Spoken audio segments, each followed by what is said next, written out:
Hello all வணக்கம். இந்த வீடியோவில் ஆப்ஜெக்ட் கிளாஸ்னால் என்னென்னு பார்க்க போகிறோம். ஸோ இவ்வளோ நாளாக நம்ம கான்செப்ட்ஸ் நிறைய படிச்சிருக்கோம். அதில் என்ன பண்ணியிருப்போம், ஒரு கிளாஸ் கிரியேட் பண்ணுவோம். அந்த கிளாஸுக்குன்னு ஒரு ஆப்ஜெக்டை கிரியேட் பண்ணி அந்த ஆப்ஜெக்ட் மூலமாக அந்த கிளாஸோட நான் ஸ்டாட்டிக் மெத்தட்ஸோ நான் ஸ்டாட்டிக் வேரியபிள்ஸோ கால் பண்ணுவோம். லெட்ஸ் இந்த எக்ஸாம்பிளில் கிளாஸ் கால்குலேஷன் ஒரு கிளாஸ் எழுதியிருக்கேன். இதில் ஒரு மெத்தட் இருக்குது. ஓகேவா, இப்படி தான் எழுதியிருப்போம் ஒரு கிளாஸை. இதுக்கு நம்ம ஒரு ஆப்ஜெக்டை கிரியேட் பண்ணுவோம். Calculation C1 equal to new calculation. C1ன்றது தான் இங்கே ஆப்ஜெக்ட். ஸோ இது ஒரு மெமரியை ரெஃபர் பண்ணும். ஓகேவா, அண்ட் கிளாஸ் வந்து இங்கே கால்குலேஷன். ரொம்ப சிம்பிள், இப்படி தான் நம்ம படிச்சிருக்கோம். இந்த டாப்பிக்கில் நான் என்ன சொல்ல வரேன்னா, கிளாஸ் ஆப்ஜெக்ட், அதாவது ஆப்ஜெக்ட்ன்ற பேர்லேயே ஒரு கிளாஸ் இருக்குது. ஓகேவா, ஒரு கிளாஸுக்கு ஆப்ஜெக்ட் கிரியேட் பண்ணுறது போய் ஆப்ஜெக்ட்ன்ற நேமில் ஒரு கிளாஸ் இருக்குது. ஓகே, இப்போ இந்த ஸ்க்ரீனில் பார்க்குறது தான் நான் இவ்வளோ நேரம் எக்ஸ்பிளைன் பண்ணிட்டுருந்தேன். கிளாஸ் அண்ட் கிளாஸ் நேம் பார்த்தீங்கன்னா ஆப்ஜெக்ட்னே இருக்குது. ஓகேவா, அப்போது ஆப்ஜெக்ட்ன்ற பேரில் ஒரு கிளாஸ் இருக்குது. As usual flower bracket open பண்ணியிருப்பாங்க, ஃப்ளவர் ப்ராக்கெட் க்ளோஸ் பண்ணியிருப்பாங்க, இதுக்குள்ளே கண்டென்ட் இருக்கும். இப்படி ஒரு கிளாஸ் இருக்குது. அண்ட் இந்த கிளாஸ் தான் நம்ம எழுதுகிற எல்லா கிளாஸுக்குமே பேரண்ட் கிளாஸ், சூப்பர் கிளாஸ். ஓகேவா, அதை பற்றி தான் இந்த வீடியோவில் டீட்டெயிலாக பார்க்க போகிறோம், ஒரு சாம்பிள் ப்ரோக்ராம் மூலமாக. அண்ட் இன்னொரு விஷயம், இந்த வீடியோவை நீங்கள் தொடர்ந்து பார்க்குறதுக்கு உங்களுக்கு கண்டிப்பாக இன்ஹெரிட்டன்ஸ்னால் என்னன்னு தெரிஞ்சிருக்கணும், அண்ட் மெத்தட் ஓவர் ரைடிங்னா என்னன்னு தெரிஞ்சிருக்கணும். இந்த வீடியோஸ்க்கான URL டிஸ்கிரிப்ஷனில் கொடுக்குறேன். பார்க்காதவங்க அதை கண்டிப்பாக பார்த்துருங்க. அப்போ தான் இது பெட்டராக அண்டர்ஸ்டாண்ட் ஆகும். ஃபர்ஸ்ட் ரூல் என்னென்னா, we don't need to create object class. So ஆப்ஜெக்ட்ன்ற பேர்லேயே ஒரு கிளாஸ் இருக்க போது அதை நம்ம கிரியேட் பண்ண போகிறோமானா இல்லை. Let's say class object and bracket open பண்ணுறோம், ப்ராக்கெட்டை க்ளோஸ் பண்ணுறோம். ஆக்சுவலாக எந்த எரரும் இல்லை, நம்மளும் கிரியேட் பண்ணலாம். பட் நம்ம படிக்கிற கான்செப்ட் வந்து நம்ம கிரியேட் பண்ணுற ஆப்ஜெக்ட் கிளாஸை பற்றி இல்லை. ஸோ இந்த ஆப்ஜெக்ட்ன்ற கிளாஸை ரிமூவ் பண்ணிவிடுவோம். செகண்ட் பாயிண்ட் என்னென்னா, object class is present in java.lang package. நம்ம ஆப்ஜெக்ட் கிளாஸ் எழுத போகிறது இல்லைன்னா, ஆல்ரெடி ஜாவாவை நம்ம இன்ஸ்டால் பண்ணும்போது சில பேக்கேஜஸ், சில ப்ரோக்ராம்ஸ் நமக்கு கிடைக்கும். அதில் ஒன் ஆஃப் த பேக்கேஜான java.lang பேக்கேஜ்குள்ளே ஆல்ரெடி ஆப்ஜெக்ட் கிளாஸை எழுதி வச்சுட்டாங்க. ஸோ நீங்கள் எழுதணும்னு அவசியம் இல்லை. பட் அதை நம்ம எப்படி கால் பண்ண போகிறோம் அப்படின்றது அடுத்த கொஸ்டினாக இருக்கும். ஆக்சுவலாக அதுக்கான ஆன்சர் தான் third point. Every class in Java is directly or indirectly derived from object class. So இந்த பாயிண்டோட அர்த்தம் என்னன்னா, நம்ம எழுதுகிற எல்லா கிளாஸோட பேரண்ட் கிளாஸே ஆக்சுவலாக ஆப்ஜெக்ட் கிளாஸ் தான் சொல்கிறாங்க. ஓகே, ஆனால் இப்போ நான் ஒரு கிளாஸ் எழுதியிருக்கேன், பப்ளிக் கிளாஸ் பைக் மாடல். இதுக்குள்ளே 2 வேரியபிள் இருக்குது, ஒரு ஸ்ட்ரிங் ஆப்ஜெக்ட் இருக்குது அண்ட் ஒரு மெயின் மெத்தட் இருக்குது. பேசிக்காக என் கிளாஸு என்னோடய ஆப்ஜெக்ட் மூலமாக நான் என்னோடய கிளாஸோட ப்ராப்பர்ட்டிஸை கால் பண்ணுறேன். ஃபைன். ஆனால் அந்த தேர்ட் பாயிண்ட் என்ன சொல்லியிருக்காங்க, இந்த கிளாஸோட பேரண்ட் கிளாஸே ஆப்ஜெக்ட் கிளாஸ் தான் அப்படின்னு சொல்லிட்டு நான் என்ன பண்ண போகிறேன்னா, அதை கண்டுபிடிக்கிறதுக்கு நான் இன்ஹெரிட் பண்ண போகிறேன். Extends object. ஆக்சுவலாக எந்த எரரும் இல்லை. அப்போது ஆப்ஜெக்ட் கிளாஸ்னு ஒரு கிளாஸ் ஆல்ரெடி இருக்குது. இது நிரூபணம் ஆயிடுச்சா? அண்ட் இந்த ஆப்ஜெக்ட் கிளாஸை கண்ட்ரோல் கிளிக் கொடுத்து பார்ப்போமா? ஓகே, ஸோ ஆல்ரெடி ஒரு பேக்கேஜ் இருக்குன்னு சொன்னோம்ல, பேக்கேஜ் java.lang. இதுக்குள்ளே தான் பப்ளிக் கிளாஸ் ஆப்ஜெக்ட்னு ஒரு கிளாஸ் எழுதியிருக்காங்க. அண்ட் இது ஒரு கன்ஸ்ட்ரக்டர். சரியா, இந்த கிளாஸுக்குள்ளே நிறைய மெத்தட்ஸ் இருக்குது. உதாரணத்துக்கு அப்படியே ஸ்க்ரால் டவுன் பண்ணிட்டு போனால் பார்த்தீங்களா, ஈக்குவல்ஸ்னு ஒரு மெத்தட் இருக்குது, க்ளோன்னு ஒரு மெத்தட் இருக்குது, அண்ட் டூ ஸ்ட்ரிங்னு ஒரு மெத்தட் இருக்குது. So equals, to string, hash code, okay, clone, அப்புறம் இன்னும் நிறைய மெத்தட்ஸ் இருக்குது, ஃபைனலைஸ் அப்படின்னு ஒரு மெத்தட் இருக்குது. ஓகே, நான் இதை க்ளோஸ் பண்ணிடுறேன். ஓகே, இப்போ என்ன புரிஞ்சுக்கலாம்னா, என்னோட பேரண்ட் கிளாஸ் ஆப்ஜெக்ட் கிளாஸ் தான். ஸோ B1 டாட் அப்படின்னு கொடுத்தா என் கிளாஸோட வேரியபிள்ஸ், மெத்தட்ஸ் மட்டும் இல்லாமல் என்னோட பேரண்ட் கிளாஸ் ப்ராப்பர்ட்டிஸும் என்னால் கால் பண்ண முடியும். ஸோ ஆப்ஜெக்ட் கிளாஸ் தான் என்னோட பேரண்ட்டுன்றதுனால B1 டாட் அப்படின்னு கொடுத்து செக் பண்ணுறேன். Okay, bike name, bike price, engine capacity, இதெல்லாம் என்னோட ப்ராப்பர்ட்டிஸ். இதை தவிர்த்து பார்த்தீங்கன்னா நான் சொன்ன மெத்தட்ஸ்லாம் இருக்குது பாருங்களேன், clone, equals, finalize, hash code, to string சொன்னேன் இல்லையா, இது எல்லாமே என்னால் கால் பண்ண முடியுங்க. லெட்ஸ் சே டூ ஸ்ட்ரிங் கொடுத்தனா என்னால் கால் பண்ண முடியும். ஸோ பேரண்ட் கிளாஸோட மெத்தட்ஸ் எல்லாமே என்னோட ஆப்ஜெக்ட் மூலமாக என்னால் கால் பண்ண முடியுது. இதை தான் நீங்கள் புரிஞ்சுக்கணும். இப்போ விஷயம் என்னென்னா, இந்த எக்ஸ்டென்ஸ் ஆப்ஜெக்ட் நம்ம போட்டால் தான் இது நடக்குமா அப்படின்னு கேட்டிங்கன்னா அதான் இல்லை. ஸோ நான் எக்ஸ்டென்ஸ் ஆப்ஜெக்ட்னு இருக்குல்ல, இதை அப்படியே ரிமூவ் பண்ணிடுறேன். பைக் மாடல்ஸோட ஆப்ஜெக்ட் அதாவது B1 மூலமாக என்னால் க்ளோன் ஈக்குவல்ஸ் டூ ஸ்ட்ரிங்னு ஆப்ஜெக்ட் கிளாஸோட மெத்தட்ஸ் எல்லாம் ஸ்டில் அக்சஸ் பண்ண முடியுது. லெட்ஸே ஹேஷ் கோட் கொடுக்குறேன். பார்த்தீங்களா, எந்த ஒரு எரரும் அடிக்கல. இப்போ உங்களுக்கு கிளியராக புரிஞ்சிருக்குன்னு நினைக்கிறேன். நம்ம ஜாவாவில் எந்த ஒரு கிளாஸ் எழுதுனாலும், அதாவது நீங்கள் என்ன வேணால் எழுதுங்க, அடிஷன் எழுதுங்க, சப்ராக்ஷன் எழுதுங்க, ஜஸ்ட் பிரிண்ட் பண்ணுறதுக்காக டிஸ்பிளேன்னு ஒரு கிளாஸ் எழுதுங்க. நீங்கள் எந்த ஒரு கிளாஸ் எழுதுனாலும் உங்களை கேட்காமலே ஓகே உங்ககிட்ட ஒரு பேரண்ட் இல்லையா, அப்போ உன்னோட பேரண்ட் வந்து ஆப்ஜெக்ட் கிளாஸ் தான் அப்படின்னு சொல்லிட்டு அலர்ட் பண்ணிடுவாங்க. ஸோ பைக் மாடல்ஸ்ன்ற ஒரு கிளாஸுக்கு பேரண்ட் இல்லை, அப்போது இதோட பேரண்ட் கிளாஸ் யார்? Object class. இப்போ உங்களுக்கு இன்னொரு டவுட் வரலாம். ஆல்ரெடி இந்த பைக் மாடல்ஸ்க்குன்னு ஒரு கிளாஸை நானே இன்ஹெரிட் பண்ணுறேன். எக்ஸ்டென்ஸ் டெஸ்ட்னு சும்மா வச்சுப்போம். டெஸ்ட்னு ஒரு கிளாஸை இன்ஹெரிட் பண்ணிட்டேன். இந்த டெஸ்ட்ன்ற கிளாஸ் ஆல்ரெடி இருக்குது ஒரு பேக்கேஜில். இப்போ என்ன நடக்கும்னா, பைக் மாடல்ஸ்க்கு பேரண்ட் இருக்கா? இருக்குது. டெஸ்ட்னு ஒரு கிளாஸ் இருக்குது. அப்போது பைக் மாடலுக்கு ஆப்ஜெக்ட் கிளாஸை பேரண்ட்டாக போட மாட்டாங்க. ஏன்னா பேரண்ட்டே யாருக்கு இல்லையோ அவங்களுக்கு தான் நம்ம என்ன பண்ணுவோம், ஆப்ஜெக்ட் கிளாஸை பேரண்ட்டாக போடுவோம். பட் ஸ்டில் பார்த்தீங்கன்னா B1 ஆப்ஜெக்ட் மூலமாக என்னால் ஆப்ஜெக்ட் கிளாஸோட மெத்தட்ஸை அக்சஸ் பண்ண முடியுது. இது எப்படி அப்படின்னா, இந்த டெஸ்ட்னு கிளாஸ் இருக்குல்ல, இதை போய் செக் பண்ணுவோம். ஓகே, ஆல்ரெடி ஒரு கிளாஸ் இருக்குது அட்வான்ஸ் பேக்கேஜ்குள்ளே. இந்த கிளாஸுக்கு பேரண்ட் இல்லை. அப்போ என்ன பண்ணுவோம், ஓகே உனக்கு பேரண்ட் இல்லையா, அப்போ எக்ஸ்டென்ஸ் ஆப்ஜெக்ட் அப்படின்னு போட்டுருவாங்க பேக்ரவுண்டில் ஓ கேப்ஸ். இப்படி நடந்துடும். அப்போது ஆப்ஜெக்ட் கிளாஸோட மெத்தட்ஸ்லாம் டெஸ்ட்டுக்கு வந்துடும். கரெக்டாக? ஸோ டெஸ்ட்டுக்குள்ளே டெஸ்ட்டோட மெத்தட்ஸும் இருக்குது, ஆப்ஜெக்ட் கிளாஸோட மெத்தட்ஸும் இருக்குது. இப்போ பைக் மாடல்ஸ்குள்ளே டெஸ்ட்டு இன்ஹெரிட் பண்ணுறதுனால நமக்கு என்ன நடக்குது, டெஸ்ட்டோட மெத்தட்ஸும் வருது, டெஸ்ட்டுக்குள்ளே இருக்கிற ஆப்ஜெக்ட் கிளாஸோட மெத்தட்ஸும் நமக்கு வருது. அதனால தான் நமக்கு எந்த ஒரு எரரும் இன்னும் அடிக்கலை. இதை தான் தேர்ட் பாயிண்டில் சொல்லியிருப்பாங்க, every class in Java is directly or indirectly. And object கிளாஸ்க்குள்ளே நிறைய மெத்தட்ஸ் இருக்குல்ல, அதில் 2 இம்பார்ட்டன்ட் மெத்தடை கால் பண்ணி அதோட பெனிஃபிட்டை தெரிஞ்சுக்க போகிறோம். ஃபர்ஸ்ட் டூ ஸ்ட்ரிங்னா என்னன்றதை பார்ப்போம். இப்போது இந்த எல்லா ஃபீல்டுக்கும் டேட்டா கொடுக்கணும். இதுக்கு நம்ம ஒரு கன்ஸ்ட்ரக்டரை கிரியேட் பண்ணுவோம். Bike models. இந்த கன்ஸ்ட்ரக்டரில் இன்புட்டை வாங்க போகிறோம். String bike name comma int bike price comma int engine capacity.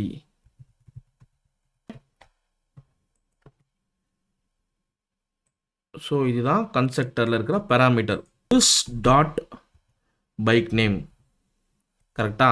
This refers to current class fields. Okay, equal to local பேராமீட்டரில் இருக்க இந்த பைக் நேம்.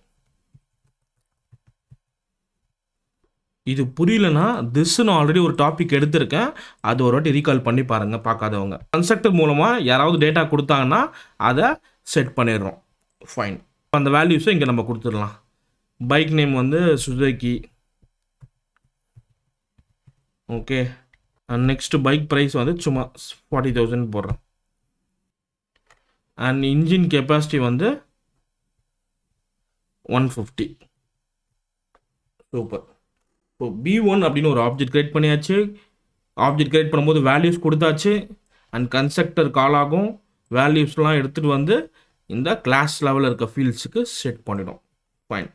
இப்போ நம்ம என்ன பண்ண போகிறோம்னா, இப்போ B1 மூலமாக டூ ஸ்ட்ரிங்ன்ற மெத்தடை கால் பண்ண போகிறோம். B1.toString and finally it will return a string. So நான் அதை பிரிண்ட் ஸ்டேட்மெண்ட்டில் போட போகிறேன். B1.toString என்ன பண்ண போகிறோம், பிரிண்ட் ஸ்டேட்மெண்ட்குள்ளே போட போகிறோம். ஏன்னா அது ஒரு ஸ்ட்ரிங்கை ரிட்டர்ன் பண்ணுது. ரன் பண்ணுறேன். ஆக்சுவலாக இந்த டூ ஸ்ட்ரிங் எதை பிரிண்ட் பண்ணியிருக்குன்னா, fully qualified address of the ஆப்ஜெக்ட்டுங்க. ஓகேவா? B1 ஒரு ஆப்ஜெக்ட் இருக்குன்னா அதோட கம்ப்ளீட் அட்ரஸ். அட்வான்ஸுன்ற பேக்கேஜ்குள்ளே பைக் மாடல்ன்ற கிளாஸில் இந்த ரெஃபரன்ஸோட ஹேஷ் நம்பர் இருக்குது. ஓகே, இதோட இந்த ஆப்ஜெக்டோட கம்ப்ளீட் அட்ரஸ் இதுதான் நம்ம ரெஃபர் பண்ணுவோம். ஸோ டூஸ்ட்ரிங் அப்படின்றது ஒரு கம்ப்ளீட் அட்ரஸை கொடுக்குது, ஃபுல்லி குவாலிஃபைடு அட்ரஸ். இதுக்கு பதிலாக பைக் மாடல்ஸ் என்ன இருக்கோ, இந்த ஆப்ஜெக்டில் என்ன பைக் மாடல் ஸ்டோர் ஆகிருக்கோ அதை பிரிண்ட் பண்ணால் சூப்பராக இருக்கும். ஆக்சுவலாக அப்படி நம்மளால் மாடிஃபை பண்ண முடியும். ஏன்னா இது பேரண்ட் கிளாஸோட மெத்தட் தான். என்னோட தேவைக்கு ஏற்றா போல் சைல்டு கிளாஸில் அதை மாடிஃபை பண்ணுற கான்செப்ட் பேர் தான் மெத்தட் ஓவர் ரைடிங். அதை தான் நம்ம இங்கே பண்ண போகிறோம். ஸோ ஓவர் ரைட் எப்படி பண்ண முடியும்? பேரண்ட் கிளாஸில் எப்படி கோடு இருக்கோ அதே மாதிரி தான் எழுதணும். லெட்ஸே டூஸ்ட்ரிங்கை கிளிக் பண்ணுறேன். இங்கே எப்படி இருக்குது? பப்ளிக் ஸ்ட்ரிங் தான் ரிட்டன் டைப், கரெக்டாக? டூஸ்ட்ரிங் மெத்தட் நேம், இதில் பேராமீட்டர் எம்டியாக இருக்குது. இந்த கோடை நான் அப்படியே காப்பி பண்ணி பேஸ்ட் பண்ணேன். இங்கே டூஸ்ட்ரிங்கை நான் ஓவர் ரைட் பண்ணுறேன். ஆனால் உள்ளுக்குள்ளே அந்த கண்டென்ட்டை மொத்தம் நான் மாற்றி எழுதிக்க போகிறேன். ஸோ இங்கே நம்ம ஓவர் ரைட் பண்ணுறோம், method overriding. So string அவுட்புட்னு ஒரு ஸ்ட்ரிங் ஆப்ஜெக்டை கிரியேட் பண்ணுறேன். இதுக்குள்ள பைக் நேம் ப்ளஸ்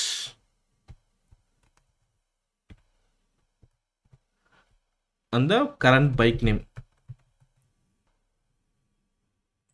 இது என்னன்னு புரியுதுன்னு பாருங்கள். அவுட்புட்குள்ள பைக் நேம்ன்றது ஆக்சுவலாக இந்த அப்படியே வேர்டு பிரிண்ட் ஆகும்.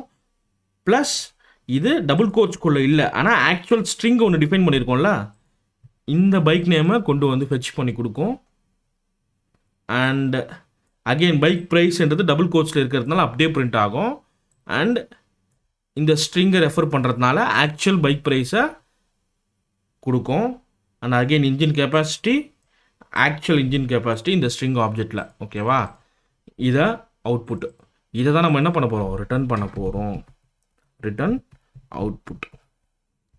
ஸோ டூஸ்ட்ரிங்ன்ற மெத்தடு ஜென்ரலாக அந்த ஆப்ஜெக்டோட அட்ரஸை கொடுத்தது, அதை ஓவர் ரைட் பண்ணி நான் இந்த கிளாஸோட டீட்டெயில்ஸை பிரிண்ட் பண்ணிட்டேன்.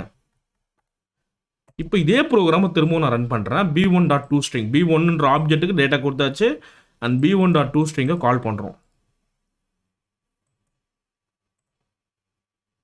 இப்போ அவுட்புட்டில் பாருங்கள், பைக் நேம் சுசுகி, இது ஸ்பேஸ் விட்டுக்கலாம் வேணும்னா, bike price 40,000 and engine capacity 150. And கடைசியாக ஈக்குவல்ஸ்னு ஒரு மெத்தட் சொன்னால, இதோட பெனிஃபிட்டையும் பார்த்துருவோம். ஈக்குவல்ஸ் மெத்தடை புரிஞ்சுக்கிறதுக்கு நம்ம இன்னொரு ஆப்ஜெக்ட் கிரியேட் பண்ணுவோம். பைக்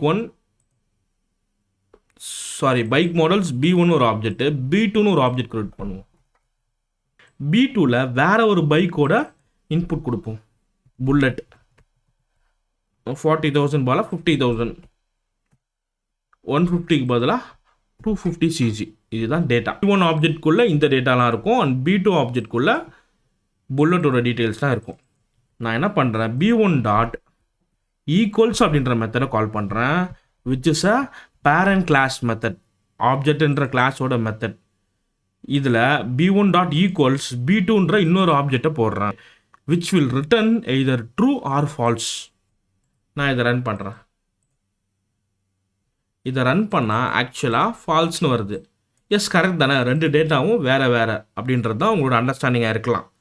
ஸோ நான் என்ன பண்ணுறேன், சேம் டேட்டாவை திரும்பவும் போடுறேன். சுசுகி 40,000 150. இப்போ திரும்பவும் இதே ப்ரோக்ராமை ரன் பண்ணுறேன். ஸ்டில் ஃபால்ஸ் தான்.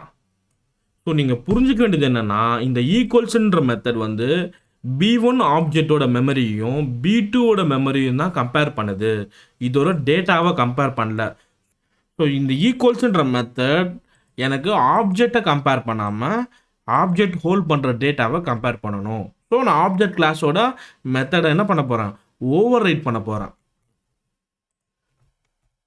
பப்ளிக், இதோட ரிட்டர்ன் டைப் பூலியன் தான், கரெக்டாக? So Boolean method name equals.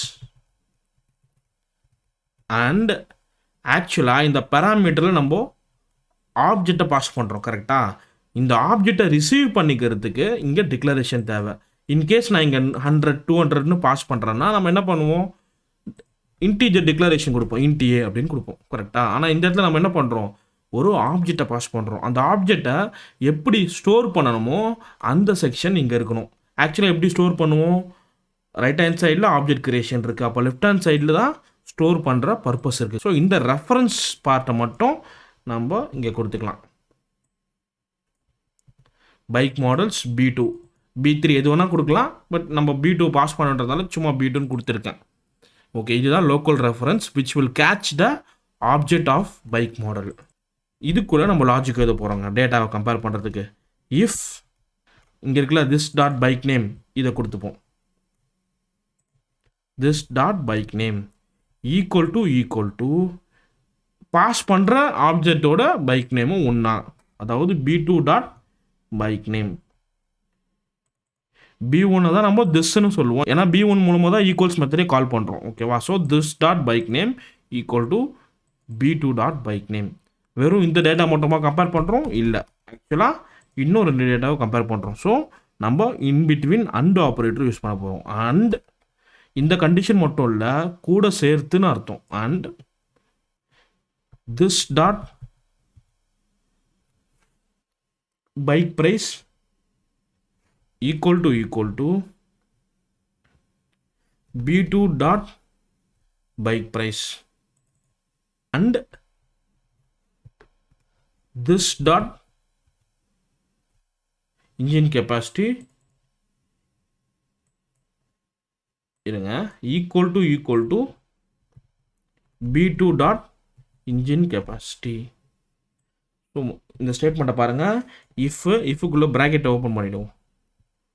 ஃபைனலாக பூலியன் வேல்யூ ட்ரூன்னு ரிட்டர்ன் பண்ண போகிறோம்.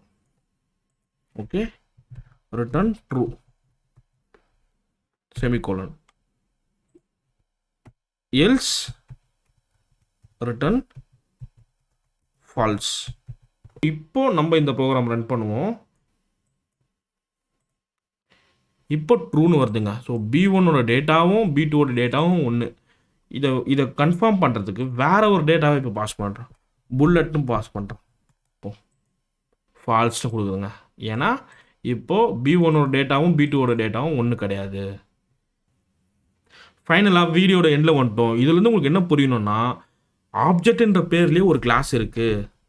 அந்த கிளாஸ் தான் நம்ம எழுதுகிற எல்லா கிளாஸுக்குமே பேரண்ட் கிளாஸ். ஓகேவா? நம்ம ஃபோர்ஸ்ஃபுல்லாக எக்ஸ்டென்ஷன்லாம் போட வேண்டிய அவசியமே இல்லை.